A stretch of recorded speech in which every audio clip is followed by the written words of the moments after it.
د ننګرهار مرستیال والي د بېلابېلو قشرونو ستونزې او عریضې د حل په موخه واورېدې. د ننګرهار مرستیال والي مولوي عزیز الله مصطفی د خپل کار په دفتر کې د بېلابېلو قشرونو ستونزې، غوښتنې او عریضې واورېدې او اړوند ادارو ته د لازمو اجراءاتو سپارښتنې وکړې. جلال آباد ښار کې د شفري نسخو مخنیوي په موخه څارنه وشوه. د ننګرهار عامې روغتیا ریاست د روغتیایي قوانینو د تطبیق او بررسۍ ټیم په جلال آباد ښار کې له یو شمېر لابراتوارونو، د ډاکټرانو کتنځایونو او د غاښونو کلینیکونو څخه لیدنه او څارنه وکړه. د فراه ولایت د عامې روغتیا ریاست مسؤلین وایي چې دغه ولایت په پرچمن ولسوالۍ کې د یونیسف صندوق په مالي ملاتړ د 14 میلیون افغانیو په لګښت د خوارځواکو ماشومانو لپاره یو لسبستریز مرکز جوړي.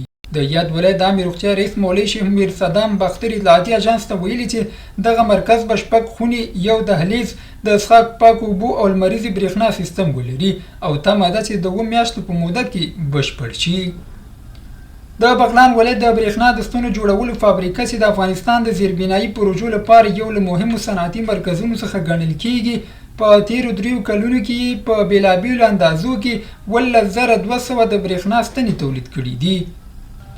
او د خوست ولایت د قانون ریاست مسؤلین وایي چې دغه ولایت په شمال دومنده ولسوالۍ کې د کوارتزو یو کان کشف شوی دی.